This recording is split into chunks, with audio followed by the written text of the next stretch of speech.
बोलने में उनके डायलॉग जो हैं, स्क्रिप्ट जो है हिंदुस्तान की फिल्मों में रही है। सर क्या हो रहा है, ये क्या स्क्रिप्ट लिखी जा रही है अयोध्या में और लखनऊ में? ये ओटीटी की तरह से अलग अलग सीरीज बना रहे हो क्या?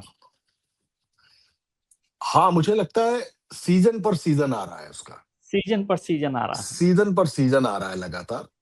तो आज नितिन नवीन जी आए, पूरा लखनऊ होर्डिंगों से पटा हुआ है।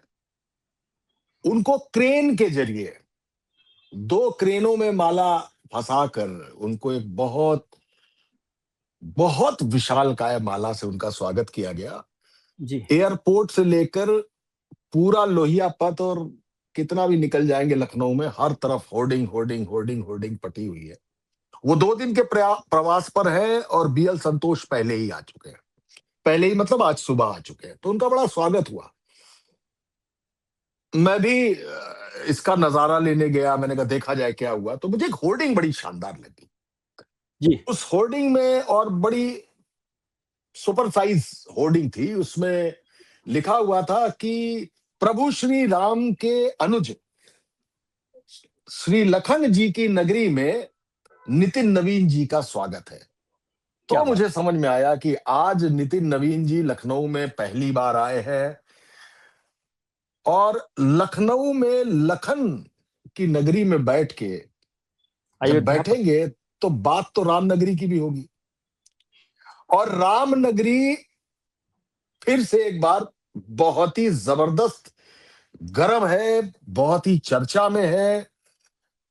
तो लखन नगरी और राम नगरी के बीच में जो एक मसला चल रहा है, आज की बैठक 2027 के चुनाव को लेकर है। नई टीम बन गई है, उत्तर प्रदेश के नए अध्यक्ष बने हैं पंकज चौधरी। पंकज चौधरी की नई टीम बनी है, 52 चेहरे हैं उसमें, जिसमें सिर्फ 7 चेहरों को रिपीट किया गया है, बाकी सब हटा दिए गए हैं। तो इस टीम से सारे घर के बदल दिए। पूरे घर के बदल दिए, पूरे घर के बदल दिए। और खास बात यह है कि इसमें तो पंकज चौधरी की चली ही नहीं। मैं आपको 2-4 नाम ऐसे बता सकता हूं जिनको पंकज चौधरी चाहते थे कि बन जाए, लेकिन वो नहीं बनाएंगे। मैं 2-3-4 नाम ऐसे भी बता सकता हूं जिसमें वो नहीं चाहते थे कि बन जाए, लेकिन वो बना दिए गए। तो ये अजब गजब सी है। पूरी लिस्ट जो दिखती है उसमें योगी आदित्यनाथ की चली है, उसमें संगठन मंत्री के तौर पर धर्मपाल की चली है, लेकिन पंकज चौधरी की नहीं चली। और ये पंकज चौधरी वो व्यक्ति हैं कि जब आए थे तो भारतीय जनता पार्टी के ही जो नाराज विधायक, सांसद, पदाधिकारी और कार्यकर्ता है, वो यही कहते थे योगी जी को ठीक करने के लिए लाया गया है पंकज चौधरी को। और दोनों ही गोरखपुर के हैं, और देखिएगा मजा आ जाएगा। लेकिन मजा पंकज चौधरी को पहले सेकंड फेज में आ चुका है। इसके पहले एक और मजा ले चुके हैं वो, कि जब कुर्मियों की बैठक हुई, जब धोबी समाज के वही। विधायकों की बैठक हुई, जब ठाकुरों की बैठक हुई, जब कुर्मियों की बैठक अयोध्या में हुई, तो कुछ नहीं हुआ।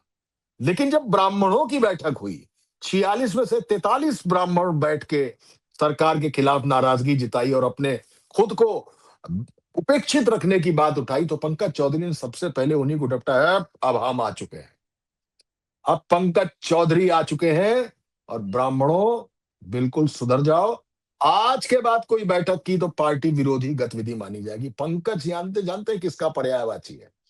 पंकज स्वयं कमल का पर्यायवाची कमल है, है, स्वयं कमल है। स्वयं कमल है। लेकिन उनको मालूम नहीं था कि जब वो खिलेंगे तो उन्हीं के लोग सूची में नहीं मिलेंगे। तो कुछ इस तरीके का उनके साथ हुआ। और बाकी रामनगरी में जो जो चढ़ावा चोरी का चक्कर चल रहा है, उसमें तो आप सब देख ही रहे हैं। उसके बारे में भी विस्तृत आपको और बताता हूं। लेकिन हाँ, पहले ताज में वो विधायकों के साथ बैठक करेंगे, फिर पदाधिकारियों के साथ, फिर सांसदों के साथ, सबके साथ बैठक करेंगे। और बैठकों का मुख्य मुद्दा जो होगा वो होगा 2024 की हार। 2024 की जो करारी हार है, उस करारी हार के लिए जिम्मेदार कौन है? जिम्मेदार से मतलब कि आखिर विधायक क्यों नहीं निकले, आखिर कार्यकर्ता पदाधिकारी क्यों नहीं निकले, और कैसे उस भारतीय जनता पार्टी की उत्तर प्रदेश में हार हो गई जिस भारतीय जनता पार्टी का मतलब जन्म ही उत्तर प्रदेश की कोख से हुआ है। तो इसको लेकर बड़ी जबरदस्त चीजें हैं। तो मुझे लगता है आपको बहुत सारे टिकट कटते मिलेंगे। नहीं तो ये हो सकता है ना कि वो 2024 की हार से ही सीखेंगे, तभी तो 2027 में पहुंचे। नहीं, हार से सीखना भी चाहिए, इसमें कोई बात भी नहीं है, लेकिन ये हार की वजह आज तक इन लोगों ने क्यों नहीं तलाशी। उस वजह को अगर किसी विधायक या सांसद या पदाधिकारी कार्यकर्ता से पूछेंगे तो वो तो यही कहेगा ना सामने कि यहाँ ये कमी रह गई, हमारा बूथ जीत गया था, हमारा ये रह गया था। लेकिन जो पार्टी के अंदर की सरपुटौल है, जो दिल्ली बनाम उत्तर प्रदेश है, जो अमित शाह वर्सेस योगी आदित्यनाथ है, उसको कैसे ठीक किया जाएगा? उस पर कौन बात करेगा? उस पर कोई विधायक या कार्यकर्ता क्या मुंह खोलने की स्थिति में रहेगा? अरे सेंटर फ्रेश की चेन लगाएगा अपने मुंह पे, वो मुंह बंद करके रखेगा, अलीगढ़ का ताला लगा लेगा अपने होठों पर, ना बाबा ना, क्योंकि अब कोई नहीं चाहता कि उसका टिकट कटे। इस चुनावी चौखट पर तो बिल्कुल कोई नहीं चाहता। तो 2024 के मुद्दा जो है, नितिन नवीन के आने पर सबसे बड़ा मुद्दा है कि वो 2027 में, क्योंकि सरफुटौल कम तो नहीं हो गई है, सरफुटौल कहीं कोई कमी तो नहीं आ गई है, वो अपने हिसाब से चल ही रहा है उत्तर प्रदेश में। हाँ, एक चीज देखने को मिली जो मैं शायद आपसे पहले भी कह चुका हूं कि भले ही बंगाल आपने ध्रुवीकरण से जीता हो, लेकिन उसके पीछे की बात यह थी कि 15 साल में बहुत सारे लोग मारे गए, चाहे वो सपोर्टर हो, चाहे कार्यकर्ता हो या पदाधिकारी हो, बंगाल में उनकी हत्या हुई। आगे चल के ये कार्यकर्ता पदाधिकारी या सपोर्टर नहीं थे, हिंदू थे। तो ध्रुवीकरण कस के हुआ बंगाल में, और वहां से जीत कर ये उत्तर प्रदेश आए। पिछली बार भी आपसे कहा था, इस बार फिर आपसे कह रहा हूं कि उत्तर प्रदेश का चुनाव ध्रुवीकरण पर नहीं होगा।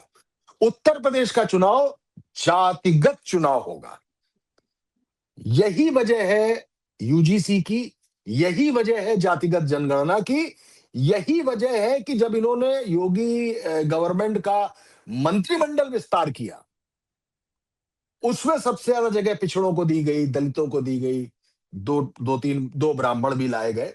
उस हिसाब से अध्यक्ष पंकज चौधरी को बनाया गया, क्योंकि 7% यादव है, 6% कुर्मी, इसलिए बनाया गया। आज का जो स्वागत कार्यक्रम था वो नायाब था।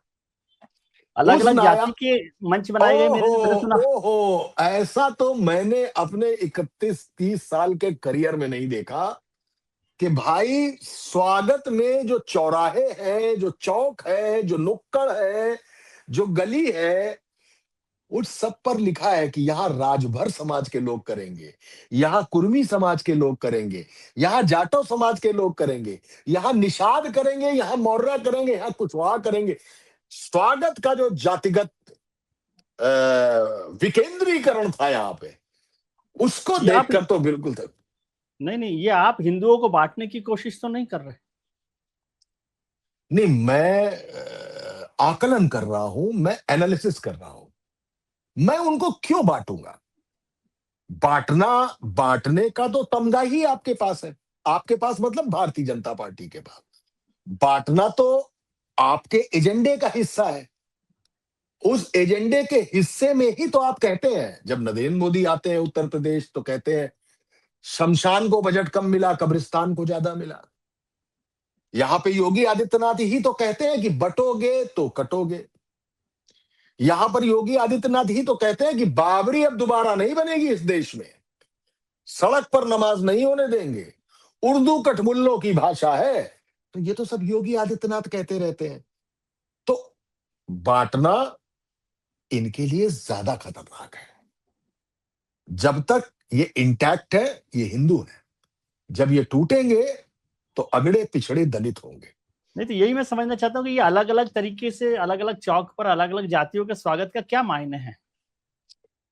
वही मैं कह रहा हूं आपसे, बंगाल चुनाव के बाद भी कहा था, उससे पहले भी कहा था, फिर कह रहा हूं आपसे क्योंकि उत्तर प्रदेश का जो चुनाव हारा इन्होंने, जो 67 से चले गए 33 पे, 67 थी सर। हाँ, अगर हाँ इतनी लगभग इतनी थी, मतलब एक दो सीटें ऊपर नीचे की बात है जी। तो वो सीटें 37 ले गए उसमें अखिलेश यादव, यहां 33 बची।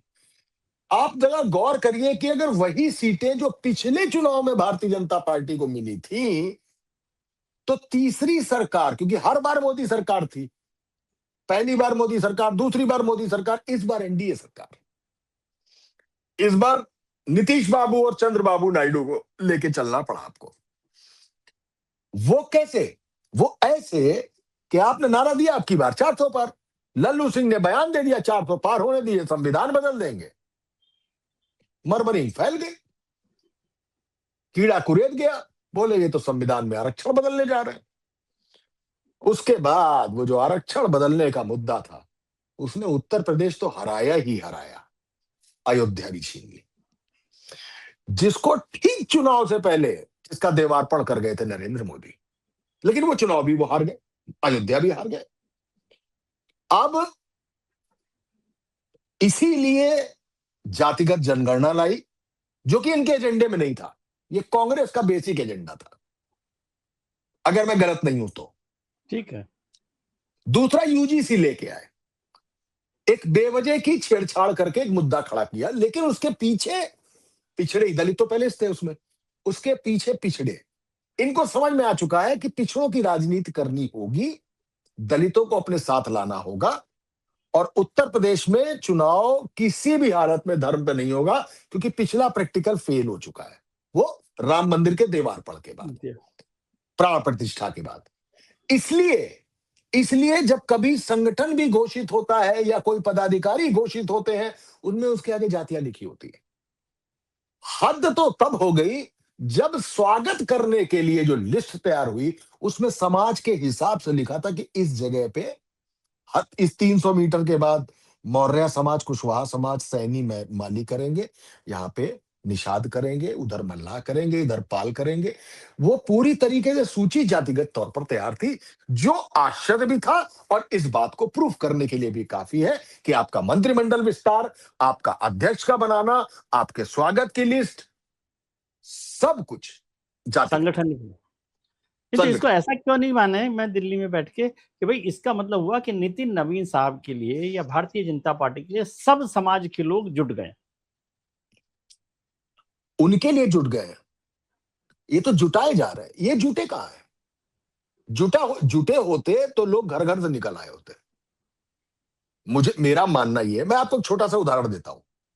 अखिलेश यादव के परिवार में जब डिफ्लेक्शन चल रहा था, जब अखिलेश यादव को मुलायम सिंह ने राष्ट्रीय अध्यक्ष पद से हटा दिया था, जबरदस्त शिवपाल चाचा की एक लिस्ट निकलती थी कि ये चुनाव लड़ेंगे, अखिलेश यादव की एक लिस्ट निकलती, पूरा घर में खड़बंडल हो चुका था। उस वक्त जो लखनऊ का विक्रमादित्य मार्ग है, वहां से लेके और सपा कार्यालय के अंतिम रेलवे गेट तक, जो कैंट का रेलवे गेट है, वहां पे जय जय जय जय जय अखिलेश और ये जवानी है कुर्बान अखिलेश भैया तेरे नाम, ये नारे लगते थे। तो लोगों ने मुझसे पूछा कि चुनाव होने वाले हैं और बवाल मचा पड़ा है, अखिलेश यादव के साथ जनता खड़ी होगी, क्योंकि वो अखिलेश यादव के साथ परिवार की नाइंसाफी नहीं देख पाएगी। तो मैंने एक ही जवाब दिया था सर, कि अगर अखिलेश यादव के लिए जन सैलाब इस तरीके से उमड़ पड़ा है, तो केवल विक्रमादित्य मार्ग जाम नहीं होगा, फिर पूरे उत्तर प्रदेश में जाम लग जाएगा। वही बात है, एयरपोर्ट से लेके और भारतीय जनता पार्टी के कार्यालय तक आपने इंतजामिया कमेटी के तहत, क्योंकि इस समय आप साधन संपन्न है, सरकार भी आपकी और संगठन भी आपका, आप साधन संपन्न लोग हैं, लिहाजा सब चीजों का इंतजाम कर लेंगे। निषाद पार्टी आपके साथ है, राजभर आपके साथ है, अनुप्रिया पटेल आपके साथ है, इसके अलावा जो अन्य जातियों के हैं, उन जातियों के नेताओं को स्वागत करने के लिए बुलाया गया। तो इसको आप, ये पार्टी के लोग हैं, ये लाए हुए लोग हैं। जैसे मायावती की रैली होती है या किसी की रैली होती है, तो उनको बसों का ठेका दिया जाता है कि इतनी बस भर के लानी है। तो इसको ये मत कहिए कि जब एयरपोर्ट से निकले तो हम उसी इंडस्ट्रियल एरिया के सारे मजदूर काम छोड़ के वहां पे आ गए। जब वो बर्लिंगटन चौराहे पहुंचे तो इधर कैसरबाग से लेके और उधर क्या कहते हैं घोड़ा अस्पताल से लेके सारे लोग वहां पे इकट्ठा हो गए। आम जनता नहीं थी, आपने स्वागत की व्यवस्था की है। वो लोग आए हैं, जनता के लोग नहीं आए हैं।